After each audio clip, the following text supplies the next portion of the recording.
Call the meeting to order. This meeting is a finance meeting. I know a couple commissioners have discussed the format, and at the end of the meeting, or towards the end of the agenda, we'll talk about that, just how we do this. The sense was when we did this is a working committee basically, so we tried to have it such so we could do it more at a working type of meeting type of structure. Susan Thompson, are you ready?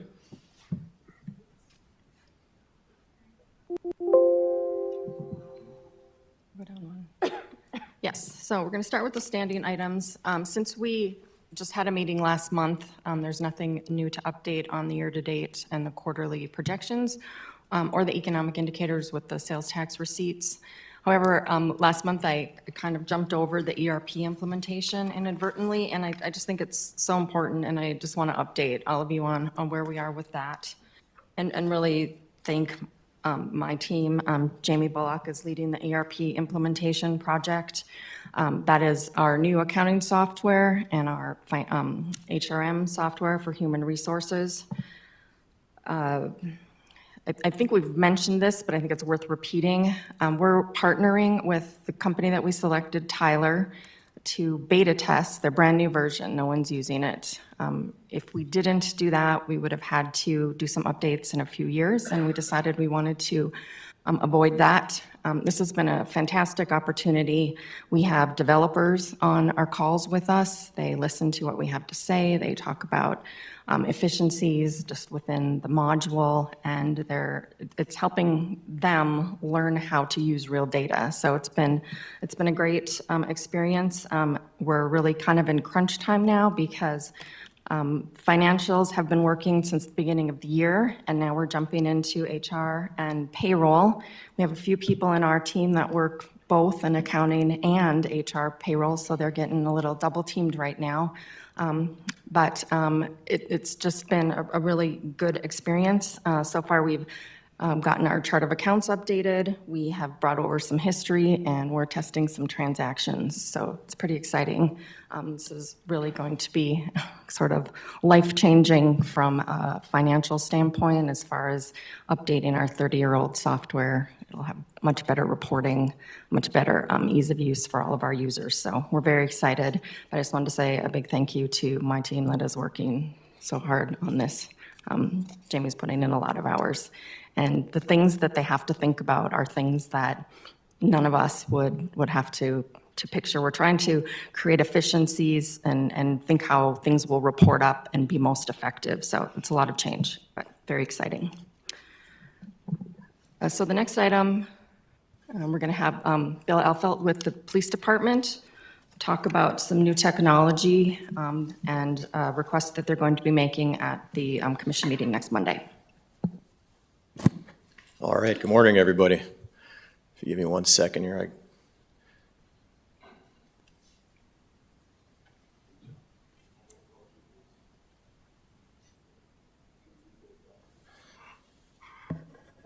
All right.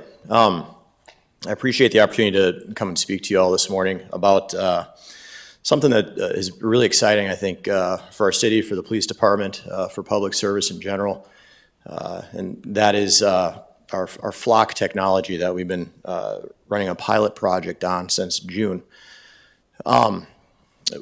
Ultimately, what we'd like to do here, excuse me, is put this on consent agenda for next commission's meeting with approval for sole source purchase of flock technology. If you will remember, April 1st of this year, we were approved to run the pilot, and then if we liked what we saw with the pilot, we were approved to use seized asset funds, the amount of $116,000, $116,750 from our seized assets account. But this is we're also asking for that sole source purchase. So that's what we'd be looking for at the end of this presentation at September 30th commission meeting. Just so you know, I have a representative of Flock that's also joining us virtually in case we have questions that it would be better for their company to answer or that I can't answer. So we might have to refer to one of them if you have a question at the end of this that I might not know the answer to. So just a brief history of Flock and how we got here. So in fall of 2022, our department started to look at replacements for our downtown cameras. As many of you know, we have 5 downtown cameras that have been in place for about 10 years. They're starting to show issues. We're starting to see them fail, and one actually stopped working. And so we started looking into technologies that we could replace these cameras with, and technologies that, in 10 years might be a little bit more advanced. As we started doing this, we started seeing that companies such as Flock offered a little bit more of a solution where we could use cameras and stationary license plate readers. So if you see right the bullet point under fall of 2022, we're morphed into LPRs and RTCC. So LPR stands for license plate readers, and RTCC stands for Real-Time Crime Center. And I'll get into what a real-time crime center is in a little bit. But we looked at multiple entities and ultimately arrived with Flock in 2023. As we approached Flock and as we started working with Flock, they offered us a pilot program to try in 2024. And that's when we came to City Commission. And City Commission approved us, you all approved us to go through this in 2024. So June 3rd of 2024, we implemented 21 Falcon license plate readers and 5 Condor push-tilt zoom cameras that were used to replace our downtown cameras. We immediately started implementing that test. We used our crime analysts, we used our detectives and investigators, our sergeants, and a test group of officers across shifts and units. The reason we kept this test group small is we wanted to monitor, more easily monitor winds and more easily monitor failures if there were any. And so that's how we set up the pilot test project, and that's how we've moved forward and gotten to this area. So why did we decide to go with a Flock technology? Protects first responders and the community using that technology. So Flock will alert officers once all are signed up with it, and once we open it up to all, provided this meeting goes well and it's approved, to multiple alerts from NCIC, which is the National Crime Information Center. It'll give us alerts like amber alerts, silver alerts. So if a vehicle with a license plate that's been hot listed as being, someone with an amber alert or a silver alert, when they drive past one of our license plate readers, it will immediately alert our agency that that vehicle is in town. It'll immediately give a picture of the vehicle, and we'll be able to start looking for that vehicle with those multiple alerts. NCIC gives us warrants, people that are on the terrorist watch list, stolen vehicles, anything that's entered into NCIC as an alert, it will come up using Flock technology. Another way it protects first responders as officers are arriving on scene of a situation, if we have access to a camera near that area, individuals, either our intel analysis unit or sergeants or someone back at the station might be able to look at the camera in the area that the officer is responding to and give them real-time information as to what's happening there. It also collects and distributes objective evidence, so those LPR searches for suspect vehicles, and this also might include vehicles of missing and endangered persons. So it allows us to collect that information, it allows us to gather pictures possibly of those vehicles and distribute them, and then it collects objective evidence of crimes that might have occurred or individuals that might have been involved with those crimes. Uses vehicle fingerprint technology, so it doesn't just look for license plates, but it's able to look for vehicle make, body type, certain characteristics that might be on vehicles, racks, top racks, temporary tags. It also does license plate recognition by state. And then it gives us an opportunity to engage the community to support and grow. So there's a part of Flock technology that's called the Wing Gateway, which I'll talk a little bit about in a couple slides, but technically, or basically it allows us to bring in private cameras to that system if allowed by that private group. And so it allows us to work with private entities to make our system even more efficient and even more usable for the community. Basic community engagement also, when we reach out to these entities, it gives us an opportunity to talk about our mission and talk about what we'd like to do to keep the community more safe. This technology makes our response to crime more efficient in 3 ways. It's proactively, it gives real-time crime alerts, something that we talked about previously, amber alerts. We can make custom hot lists, meaning if we have a crime that occurred, or if we have someone that we're looking for that was involved with that crime, or if we have someone who might be missing or endangered, we can put that on what's called a hot list, and those license plate readers will immediately start looking for those vehicles, or identify those vehicles as they drive by, I should say. It helps us with an investigative standpoint. Clearance rates of case increase, often overall crime decreases. So as we clear cases, crime decreases, and we see that across the board with the use of this system across the United States. And it's also just a basic deterrent. If criminals know that we're able to identify their vehicles with license plates or by type of vehicle, they might think twice before they commit a crime and try to flee or use their vehicle. So what does the platform do, or how does it do it? It detects using a number of devices. So what we're looking at are Falcon license plate readers. You'll notice a theme here. We have flock, and then everything is named after a bird. We have Falcon license plate readers, Condor cameras, and then the Wing gateway, which brings in either more public or private cameras with permission. So it'll detect, it then decodes what it detects using real-time routing. That's an ability where it can actually predict where vehicles might go after a crime's been committed. Visual search, we can actually look on cameras after a license plate has been identified. Multi-geo search, so if a license plate has been identified in multiple areas, we can pattern where a person might be traveling over a period of time. And then vehicle fingerprint search, which is how we can search vehicles using identifiers on those vehicles, not necessarily license plates, but those identifiers that I talked about previously.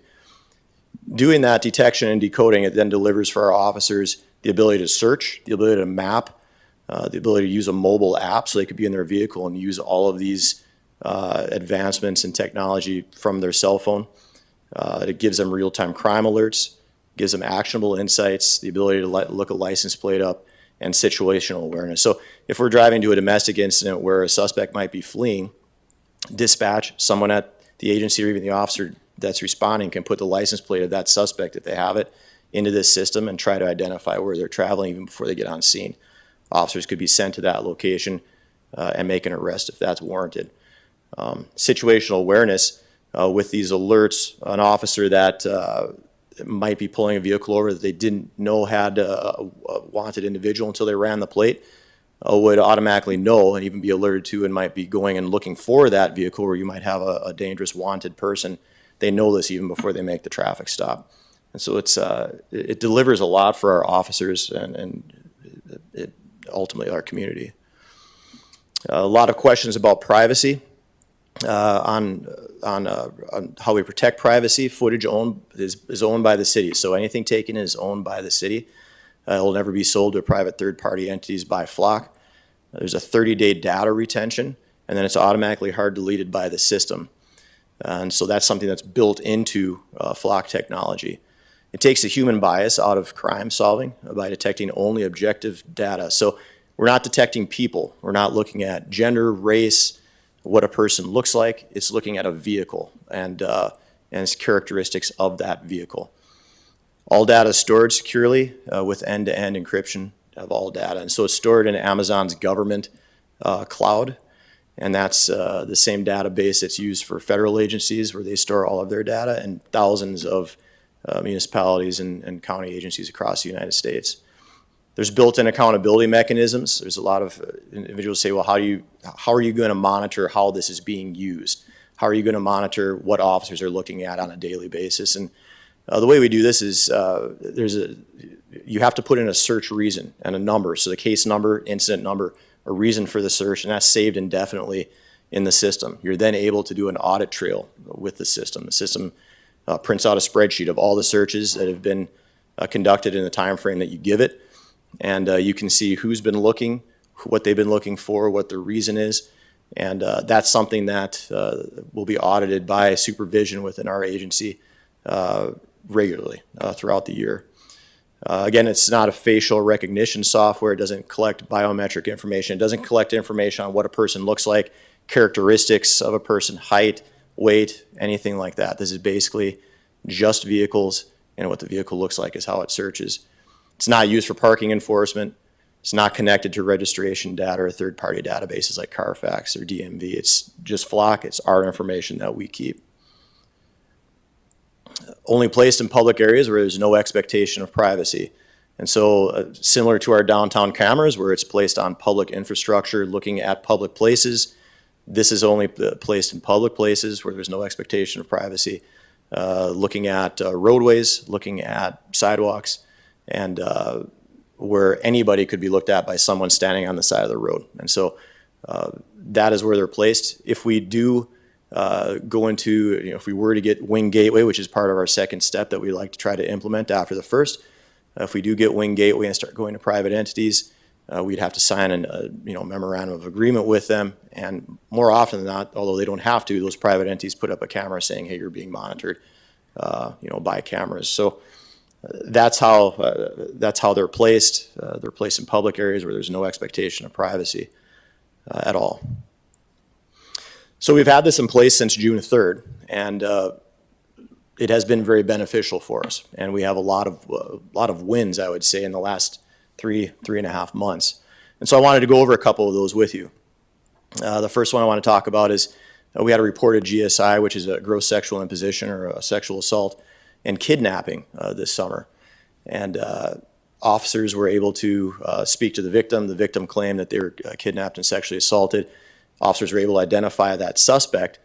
And as they started looking, backtracking on where the suspect went using flock and getting license plate reader hits, they were able to start pulling up cameras at a MAP bus. They knew that this individual had driven by there.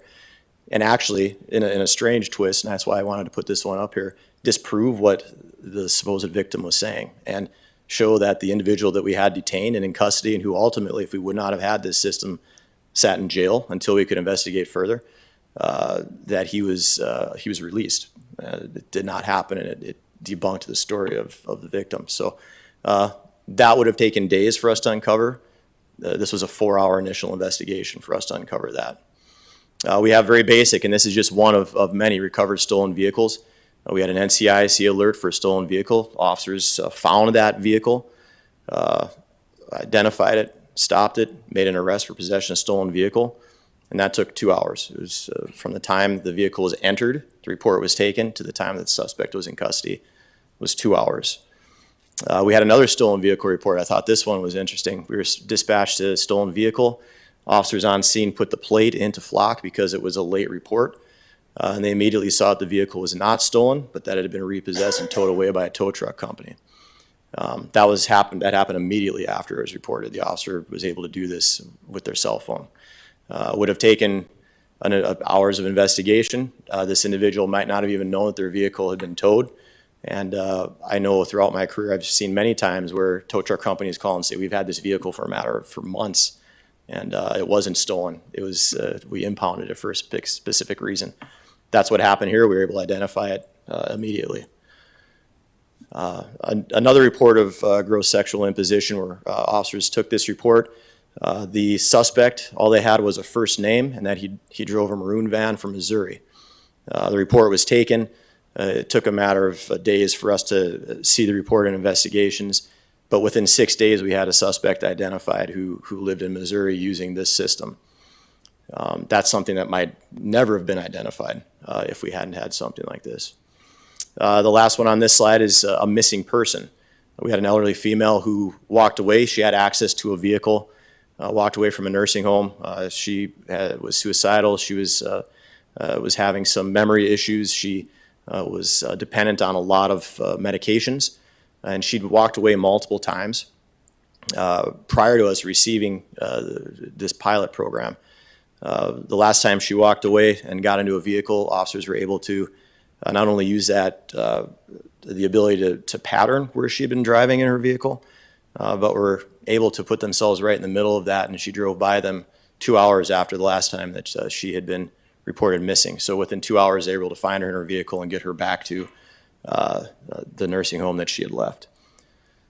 Lastly, we've had a lot of talk over the last couple of years about reckless driving, speeding in our community, and what are we going to do to combat that.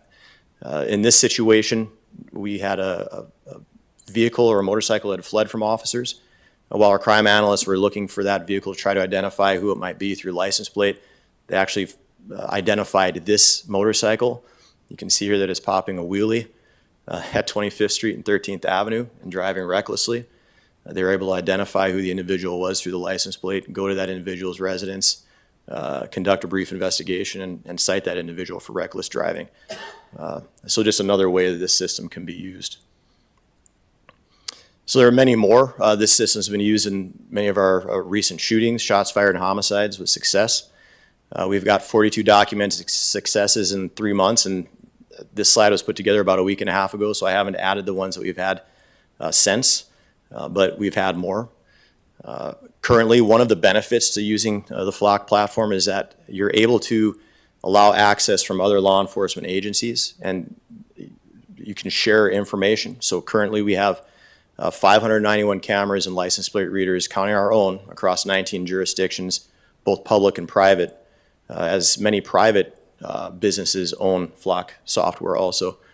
And we continue to receive requests from other agencies almost weekly.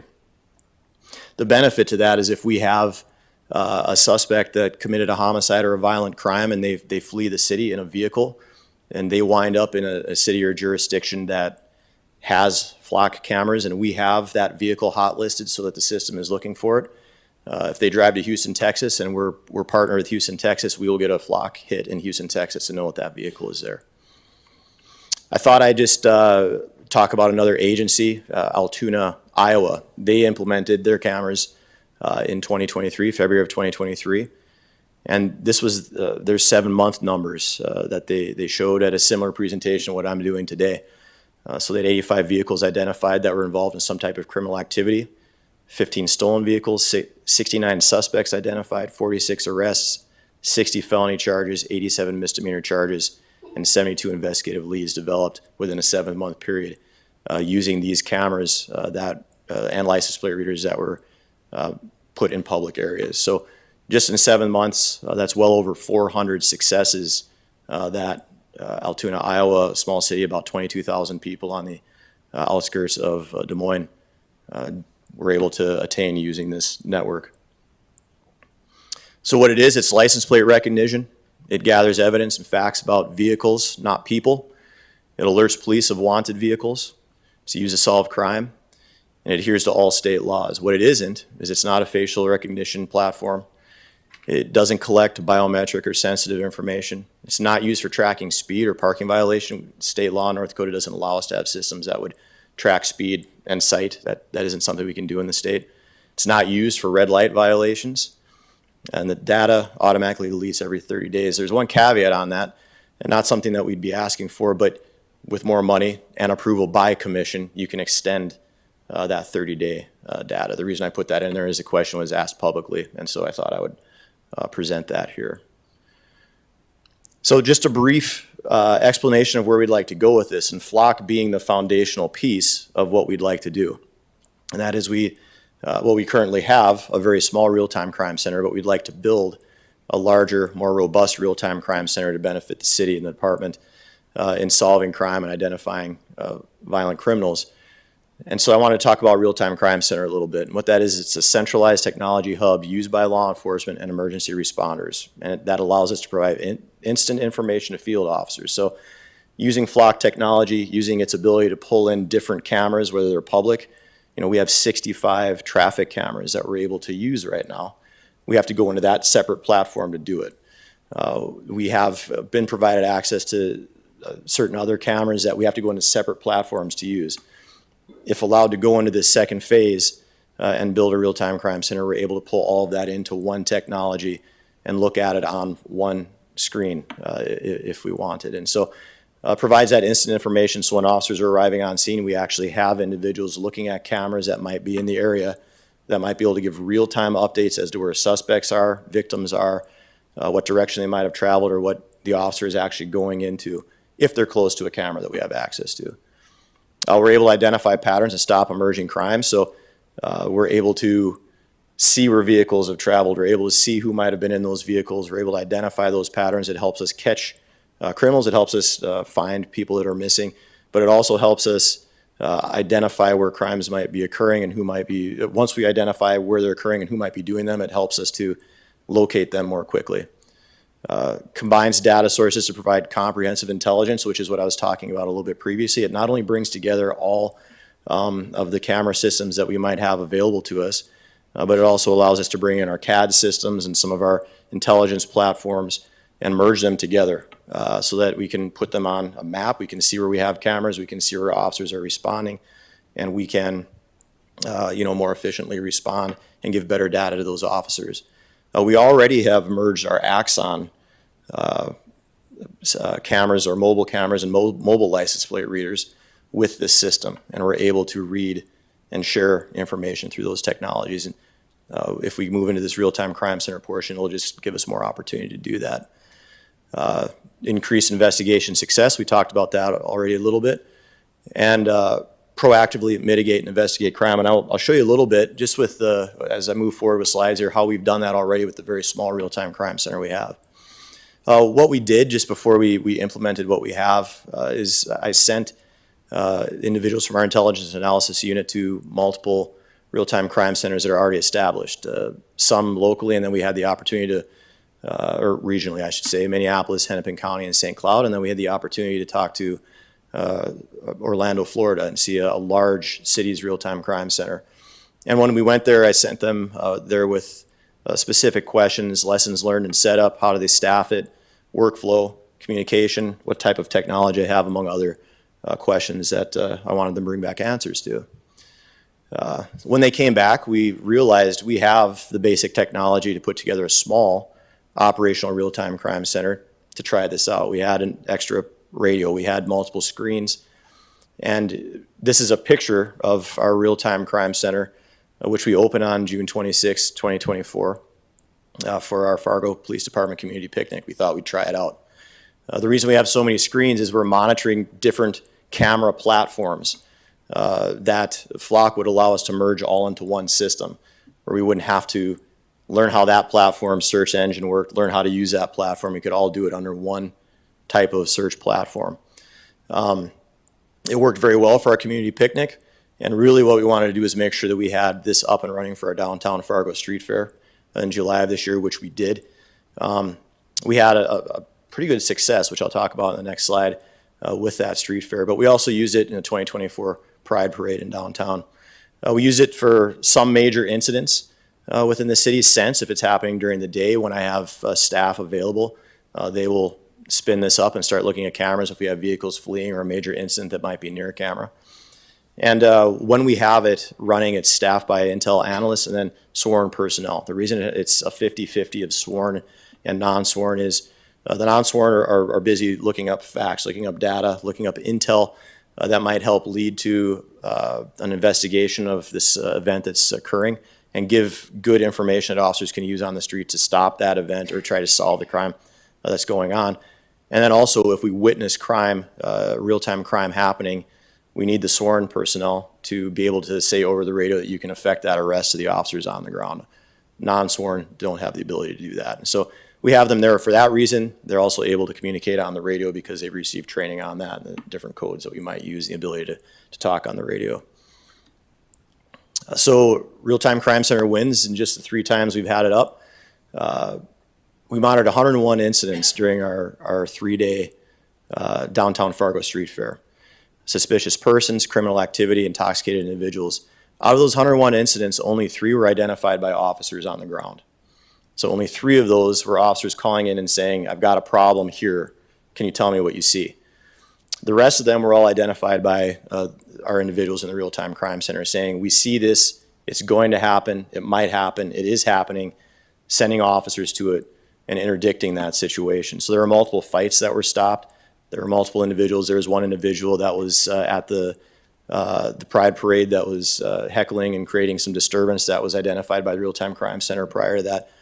There were also calls for service that were happening during the Fargo Street Fair that were occurring close to the downtown area where dangerous individuals or suspects were coming to an apartment to try to do some harm, that we were able to identify where the vehicle was coming from, where it was traveling, and ultimately interdict that vehicle before it came to the apartment near downtown, or right on Broadway actually, where they were going to try to harm some individuals inside. So in 3 days, we had a very large success with this real-time crime center, and it's something that would be beneficial not just for a specific area, we believe, as we've seen in other cities that have been using real-time crime centers for a long period of time, but beneficial to the entire city if we could have this type of response and this type of efficient response where officers are going to those locations more informed as people are watching things real time and getting real-time data and information to make better informed decisions on arrests and investigations.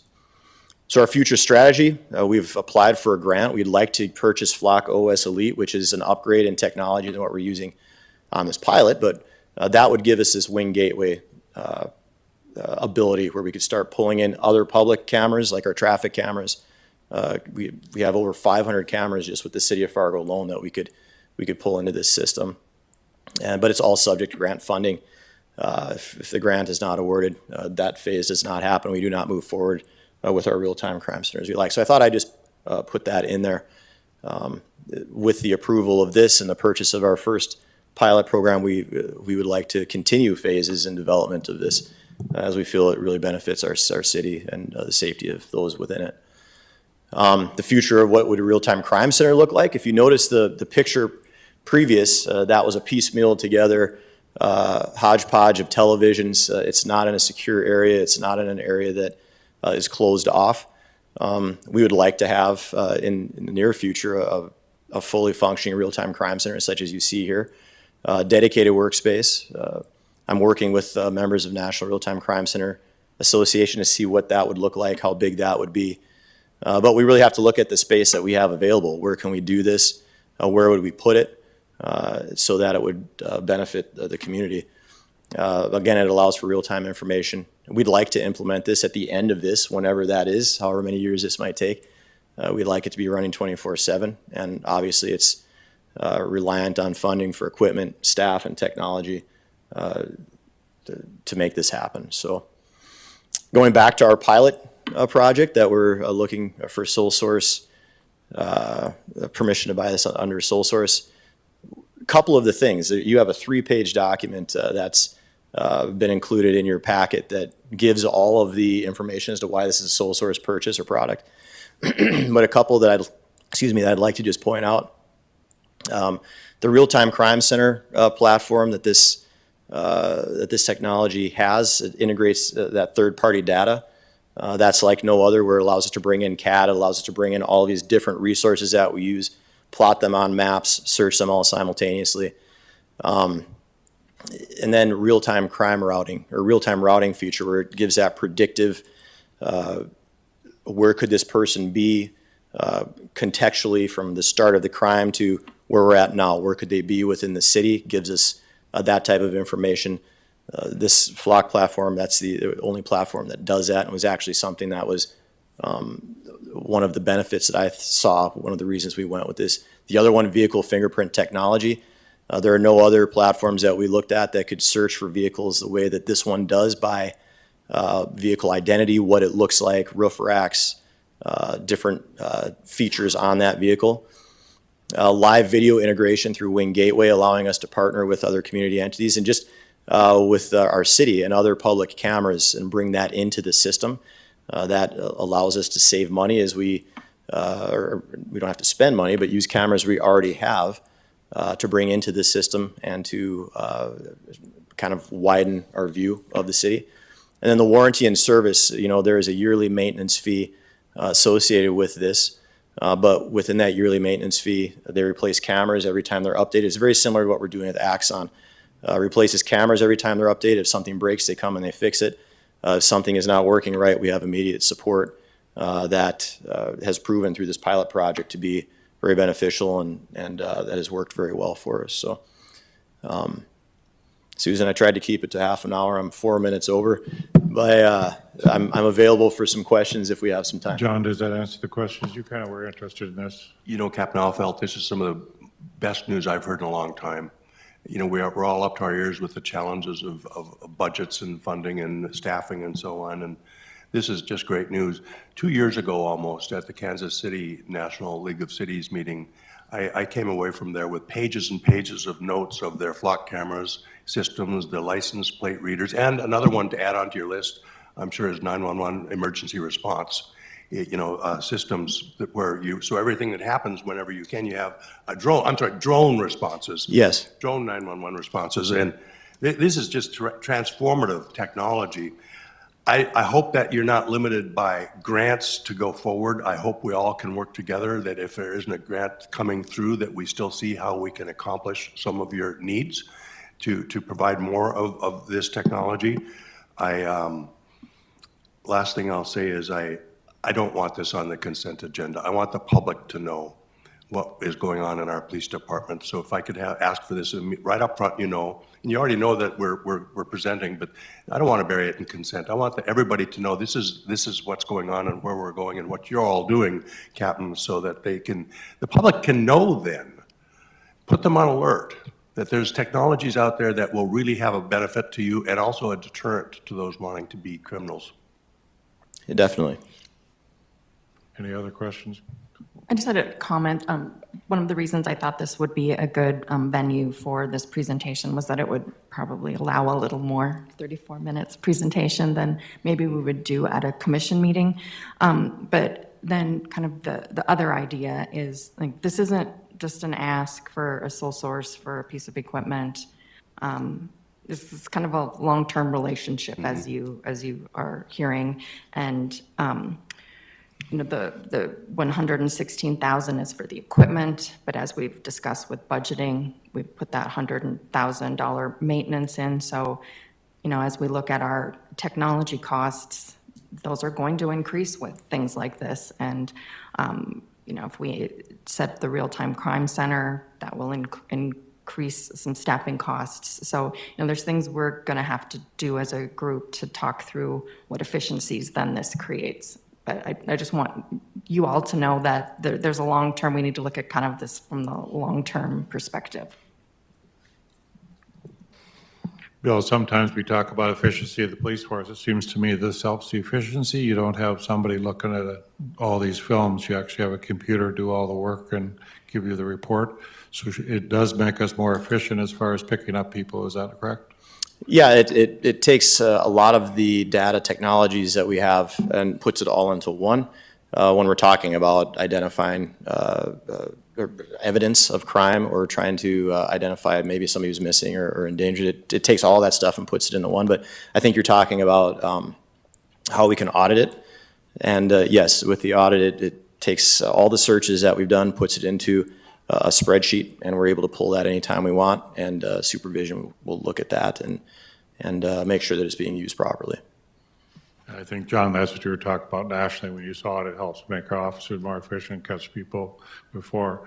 But the thing is, it doesn't take care of our speeding issue yet, so. It might. You never know. The stories and the success stories are just astounding out there, with cities that incorporate this, the ability to stop something violent and criminal happening while it's happening. It's just amazing, the testimony that's out there. And one last thought is, we have a great comms department. When you have some of these successes locally, don't hesitate working with Greg and Katie in the comms department to let them know that we want the public to know. The more they know, the more deterrent it is, and the more confirming it is of us getting into the future today. Definitely. Thank you. Thank you.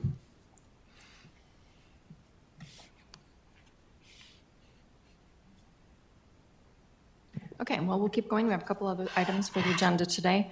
I wanted to talk to you about our most recent Moody's rating. I sent some information out to you a week ago Friday, I believe. So just for a little background on this, anytime we issue a bond that's not a private placement, we get that bond rated by Moody's, which is an independent agency. What that involves is a lot of work on their end, looking at our year-end financials. They also send out some questions in advance that we work and prepare, and then we actually have a rating call where they talk through our financials and ask us some questions. So this particular one was related to the appropriation bonds that we've been talking about at a few different meetings. The sale of those bonds is tomorrow, so that will be exciting. So our rating had no change as the issuer rating for the city as AA2. These are appropriation bonds, and as Steve, our financial advisor, told me, it's very typical that those are rated a little lower than a general obligation. An appropriation bond is not backed by anything other than this commission's promise to appropriate money for those bonds every year. So as such, they are rated a little bit lower than a general obligation. So the A2 rating is high quality, or AA2, and subject to very little credit risk. AA3 is just slightly down from that. And then the A1 on the taxable MP lot, that's A1, that is upper medium, and it's a low credit risk grade. So they're still very good ratings. And the difference between the two facilities and the MP lot is the essentialness of the facilities. The MP lot is considered not as essential, obviously, as a public building. So while the rating didn't change, they also look at our outlook, which is a 2-year look ahead. So our previous outlook was stable. They have changed the outlook to negative. And that wasn't a surprise to us. It shouldn't, as we've talked about our reserves and building our reserves, that's something that we had a long conversation with the analyst. We talked about some of the progress we're making. Last year, for year-end 2023, the revenues exceeded the expenses. A lot of the ratios that they look at are on the move. They're improving. But I think it was Moody's opportunity to say, hey, we're watching and we're going to keep watching and you need to make some progress. What they do is compare our ratios, and I put in here the press release, their full report, and then the ratings guide, and they have a lot of statistics that they look at, but they look at how we compare with others that are rated as AA2. The two factors that they listed for the outlook and things that we've talked about in the past as well is our available fund balance, which we often refer to as reserves, and the second item is debt. Debt, I don't think we're going to be able to make much adjustments to because of how we fund our special assessments, and also the fact that utilities have access to the very low-rate SRF loans. So we've been doing borrowing for that rather than paying that for cash. Available fund balance, that is the one that we're going to work to make some progress on, significant progress. It's a little more complicated with Moody's because as we've been talking about fund balance or reserves, we look at historically the target that we've set was a percentage of general fund expenses, so kind of only focused on general fund. Moody's takes a much broader perspective and they look at all of our funds. So they include the enterprise funds and they look at it as a percentage of revenue. So as we sort of develop our tracking mechanisms, we need to be mindful that we need to be looking at both of those because Moody's will be looking at those. And then I just want to talk a little bit about available fund balance, just so everyone's kind of aware of what that is. I think people get confused, particularly in government, because we talk about the word fund a lot. Like fund balance is a paper convention. It's a mathematical calculation. I think it's easier to understand that if you look at it from a for-profit company, assets equals liability plus capital. Capital is a calculation of your financial health. That's the same thing with fund balance. It's a calculation. So one of our challenges as well is we don't typically do all the iterations to come up with a true fund balance till the end of the year when we're doing an audit. We have to do things with our inventory changes. It's pretty complicated. So as a staff, we're going to start looking at how we can do better estimates, at least on a quarterly basis, so that we can monitor that and report to you our progress.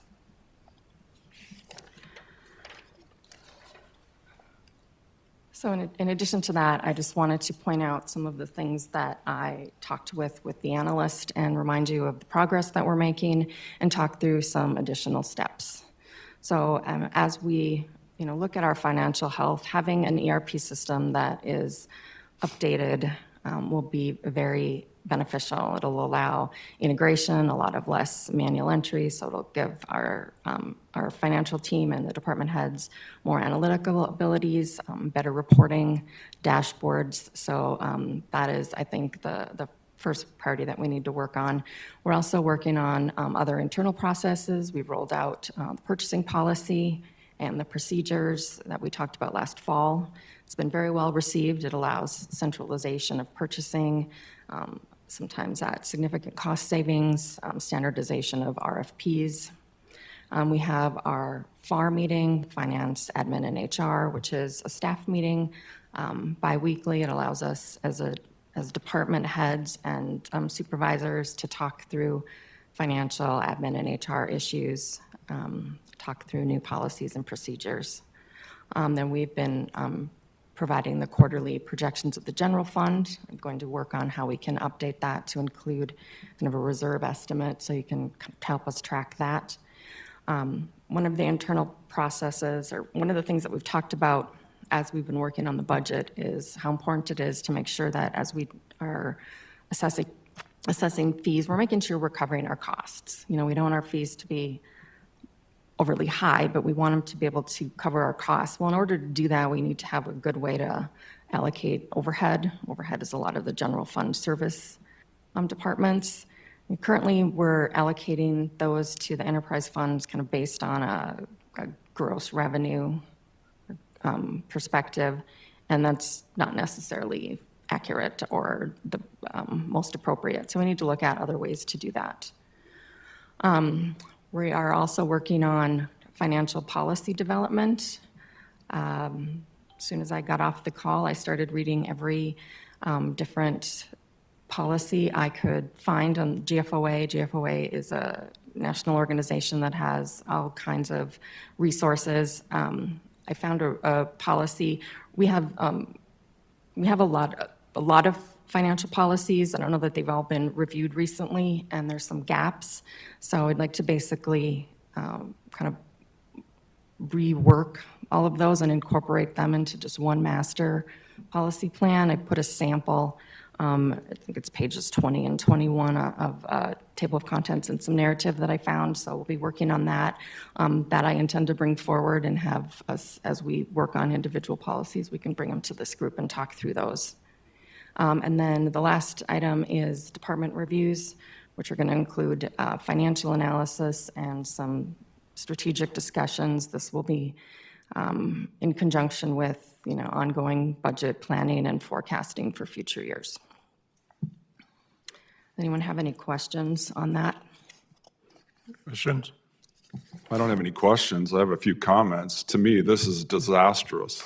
We are being downgraded by Moody's, and their job is to evaluate our financial situation. This has never happened as long as I can remember in the city of Fargo.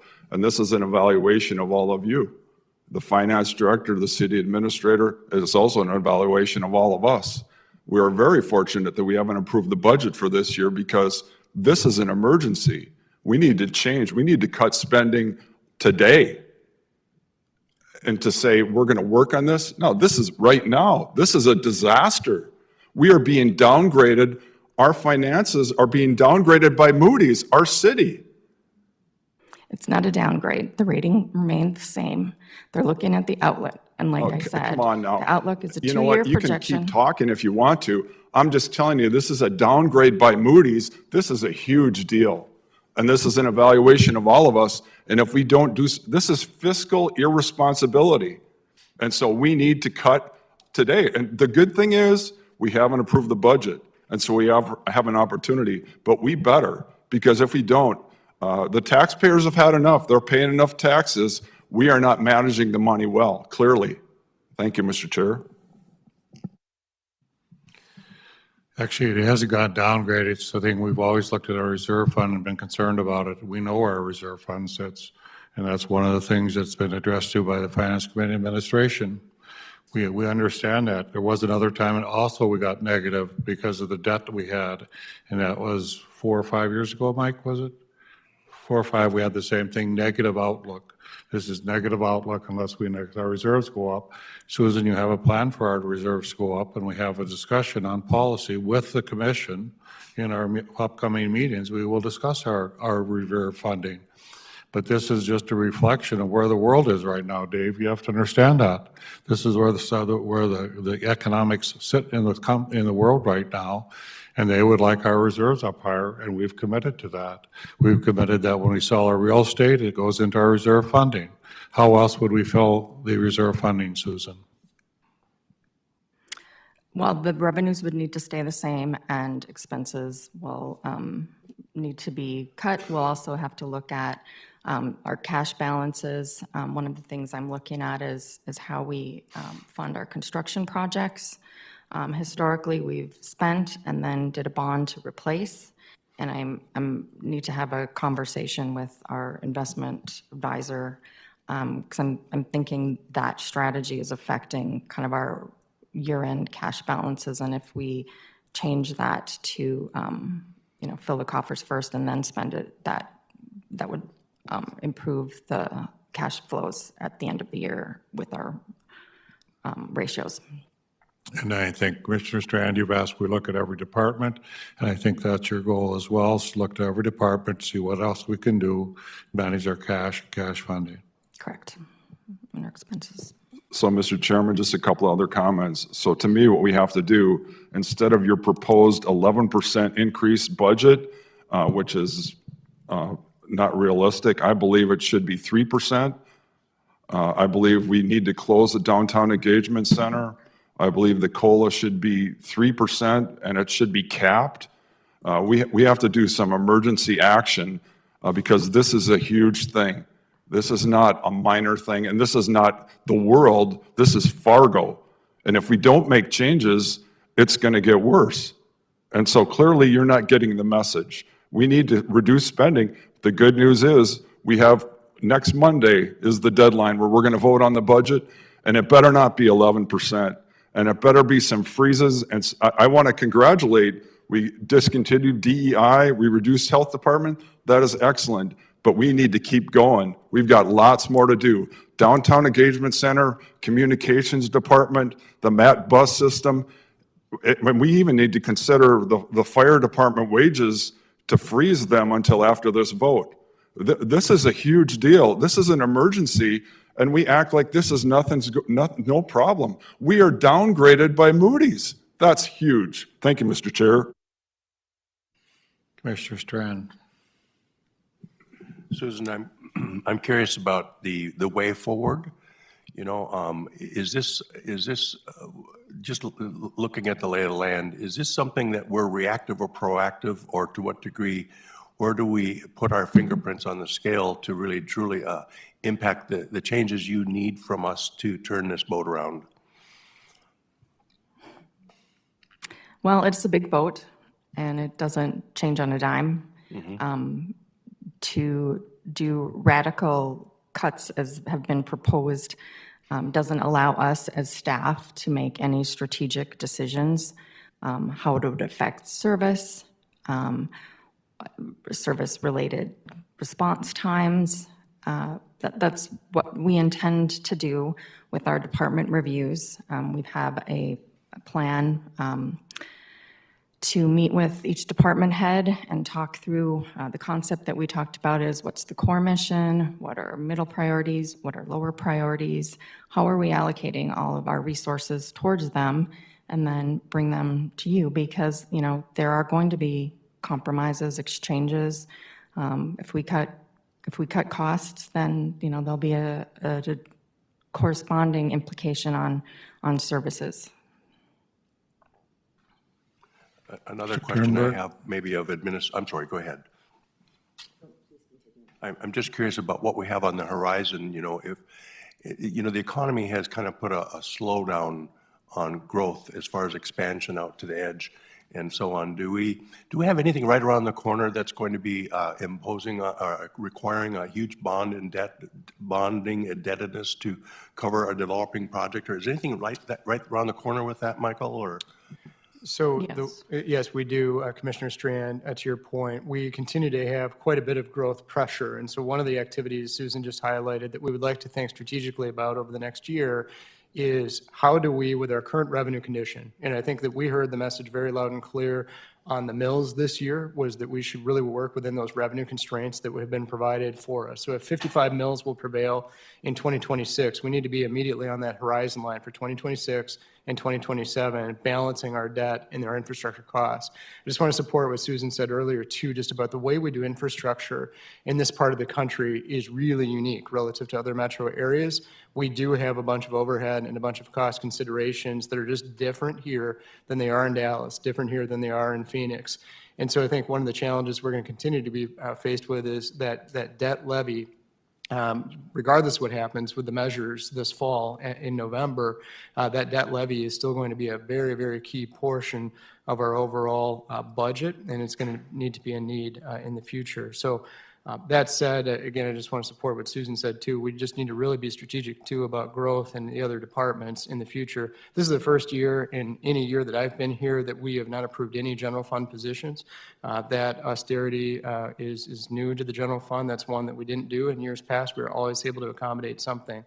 And so really retaining what we've got and then really being laser beam focused on what we can keep in the future is going to continue to be our priority. And we're going to be looking, as Susan said, at every department for additional operating efficiencies. This is a long game. This is a long duration exercise over the next year.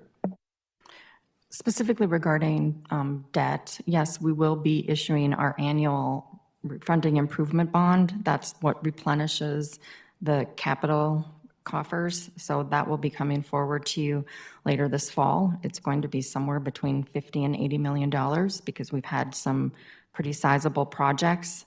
To tie this kind of the big picture, Tom will present, the engineering department presents the CIP. There's a lot of different funding sources. So what we're bonding for is the special assessment component of that. We have federal funding, state funding, prairie dog funding. So what we're bonding for is the net that needs to be spread out over the life of the project. Commissioner Turnberg. I think we need to remember that we are representing the residents, and taxpayers are fed up. They don't want to keep seeing us spend money, and that we are not a nonprofit organization. I think we should get back to core city resources and services. So streets, safety, water, library, etc. I think all this nonprofit type spending that we're doing, we turn that over to nonprofits. If we can give taxpayers more money in their pocket, they can give charitably. But I don't think that's our responsibility. Thank you. Mayor, another area of analysis I would appreciate, especially now going forward, is, there's a debate out there to how effective or not some of our incentives are. And, and downtown recently, I mentioned to people, we've had amazing success and growth downtown, but there's a lag effect of the revenues coming when you have a big expanse of growth, and then you have a 5, 10, 15-year, sometimes up to 25-year tax breaks. So I'd like to know, does that really work? Is it panning out? Is the cash flow adequate or do we have to gap fund? I just don't know. Inside my mind, I have questions of, is that the best way forward now going, into the future or not? I don't know, but I want us to analyze that in a sense of cost return and so on of investments of people and of our tax breaks we give. I just don't know. So it's a question mark, I'm saying, more than a statement, that at some point I'd appreciate us looking at that picture again and seeing relative to today's world, is that the best path to be on our house? So sometimes I think we should pull in how long out the tax breaks go. Jim Gilmore did do a review on that one time, John, and we can bring that back to you, but the tips and pilots have been paying off. Commissioner Pepcorn. So, Mr. Chair, just to respond to that, Mike Splinskowski did an excellent presentation of the return on investment on the Renaissance Zone and also the EDIC. It's all in our minutes, and it's the return on investment on some of those was thousands of percent.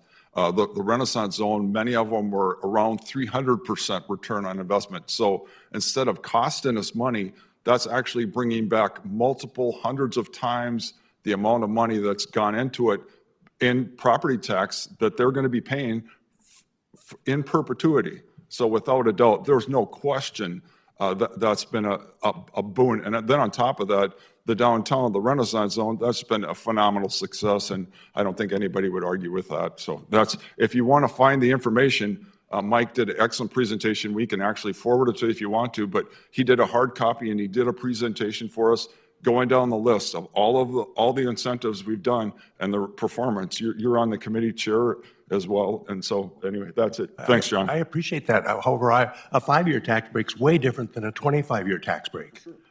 And then imagine the school district, but that's a world of difference when the revenues start to come. I think the Renaissance Zone's an amazing success, but it's 5 years. You know, so I'd like to know, are these other investments and tax breaks as we want them to be panning out, and or do we need gap financing in the meantime? You know, if we fill downtown with people and the needs grow, but then we don't have the revenues yet, where's that money come from? That's where I'm at, Commissioner. Susan, we have to keep going there on the agenda. Yeah. All right. Well, next item, we're kind of crossing over into it already. We were going to talk about the budget.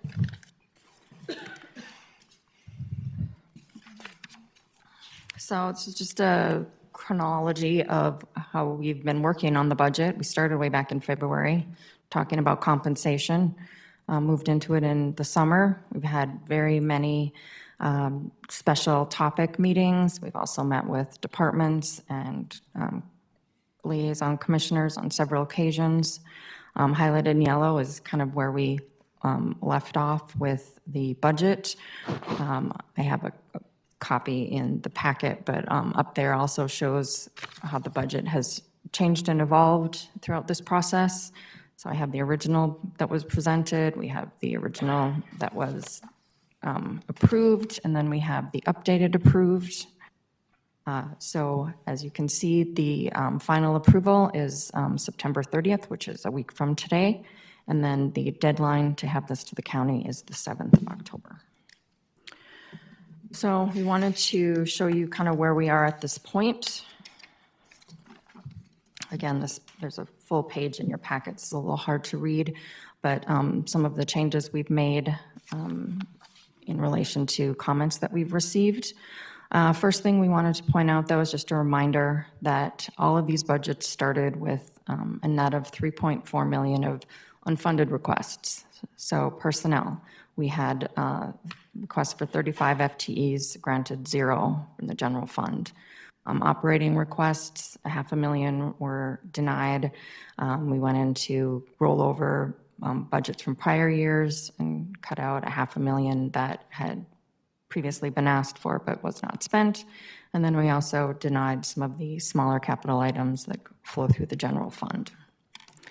So where we are in the budget on the far right, we do have COLA at 4.5%. There were a few changes to charges for services. We wanted to provide you a copy of where we are with the charges for services. Most of them are nominal. The ones that had somewhat significant impact were more the specialized HVAC inspections, I think, and environmental health. We also updated health insurance for the actual costs and increased the pension contribution to closer to the actuarial determined contribution. And then we just want to let you know that, as we've mentioned in the previous discussion, it is our plan to continue to look for expenditure reductions. We'll be working with all the departments, very thorough reviews, core mission, mid priorities, low priorities in the next coming months. Michael, you want to comment? This is your final budget, right? Yeah, so I would just add that in addition to looking at all of the missions of departments, we know that there's some vacant positions today that exist. Some have been vacant for some time. And we're going to look at those. We're also going to be looking at some additional opportunities on the personnel side as well as the operating budget side in looking at these expenditure reduction options. I would just note that we had a really good renewal with our health insurance renewal. That's excellent news. But we would like to provide for some of the increment of savings that we had initially pegged into the preliminary budget and put it into reserves. I think that's a key takeaway that we have learned in the last month or two is that, and we've known this for some time, that we would like to fund some additional reserve funding and that this is an opportunity for us to do that. And we need to continue to really be laser beam, as I mentioned earlier, on additional expenditure reductions. So you will see us come back with recommendations in Q4 2024 and Q1 2025 for additional reductions in expenses. So thank you. And Commissioner Turnberg, to your comment, what we will do is look at every department. What is our core mission? What do we need to accomplish? I think Commissioner Strand asked the same question. Go back to core mission, and that's what we need to do. The staff wants to have the ability to go through every department and work with every department on that. We do have where we're headed with the DEC and Engagement Center. What do we need to do about it? To your point, if we could do a nonprofit, that'd be excellent. We have Bloomberg giving us a report in 4 weeks about that and what we need to do with that particular part of our budget. We anticipate that will be where it's our path forward. Many of you as commissioners have requested we move the DEC out of the present location, and that is we're looking at that very solidly at this point. At this present time, what this would mean is the COLA 4.5 has been found. We've balanced the budget. We don't go by percentages. We go by what we have to do. The transit is 3.5 million. I think Commissioner Strand, you're committed on transit to try to find federal funding and or state funding to help us with that. We have, we're buying out the police station at this time. Those are two expenses we can't get rid of. And the rest is personnel. Most of our money is in personnel and our employees to maintain our employees. So you are at this time, the finance team has a balanced budget for you. You have this 2 weeks to visit, see if you want to change anything different. I know Commissioner Pepcorn wants something different, but we're trying to listen to what the department heads have requested and talked to us about, retain a strong employee base, and march forward. Commissioner Pepcorn. Yeah, Mr. Chair. So first of all, the comment, I think we should ask the taxpayers what they're interested in paying instead of the employees what they'd like to make. That's my first comment. The other one is this 4.5%. I will not support that. To give you an example, for a city employee that makes $150,000, that's $6,750 increase. That's to the average person in Fargo, that's not palatable. And so to me, what I'd like to have us do is cap that at $3,000. You say it's 3.5% for everybody up to a cap. Because to me, all these high-wage employees getting $6,750 for an increase in a year is obscene. And so we've got, the good thing is, first of all, we just heard that Moody's downgraded us. That's the first thing we heard today. The second thing is we have 1 week to start cutting, because that's what we're going to do. Right now, your budget was 11%. That's obscene. I want 3%. And that's what we're looking for. And I gave you a list of all the things to reduce, and not next year, this year. You've had a whole year. You're talking about we need to meet with the departments. What the hell have we been doing? All right, thank you, Mr. Chair. Mr. Strand. Thank you, Mayor. And you know, this is a test to all of us to how we come out of this on the top of our game. But one of the concerns I have is if the 30th of September is our deadline, we need to have a contingency plan in case we are impassed. You know, I don't know what it'll take to get us to a majority vote that night or not. I don't know. But we may have, with different configurations of motions coming forward, we may not, on some issues, get to a quorum. I don't know, a majority, I mean. So just a thought out there is whether if we hit that wall and we're unable to, whether we recess Monday night and reconvene the next day, I don't know. But my thoughts are we should be planning and be available just in case we're still making sausage Monday night and not done yet. I don't know where we're all going to land. We can't talk to each other. You know, so I don't know where the other commissioners and you all are. But so I just see a lot of moving parts and different configurations that could conceivably maybe lead to a majority vote. But I don't know. And if we don't, we need to have an expansion of our time working together to, when is the deadline? You say the 30th is our deadline, but when's the final deadline to get a budget to the county? It's Monday the 7th, I believe. So, okay. 7th That's of my, October. so that's just a thought out there. If we don't end up Monday getting to a consensus majority, and I hope we do. Well, John, you do have a budget here, and to me, if you don't like the budget, then please talk to the budget team and see what we can do to fix that before Monday. Because if you don't like it, this is the budget. This is what's out there right now. And all of you, please talk to the budget team, not radio shows. Please come in and talk to the budget, because sometimes we're talking about people when people start talking, and you got to be careful. That does harm people and hurts people.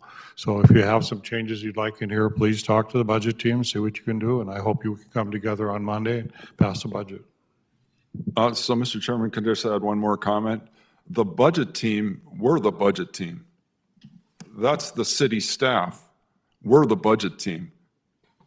Commissioner Pickering, I'm fully aware of that, but oftentimes what you want to get, you need to talk to the team so they can reflect that.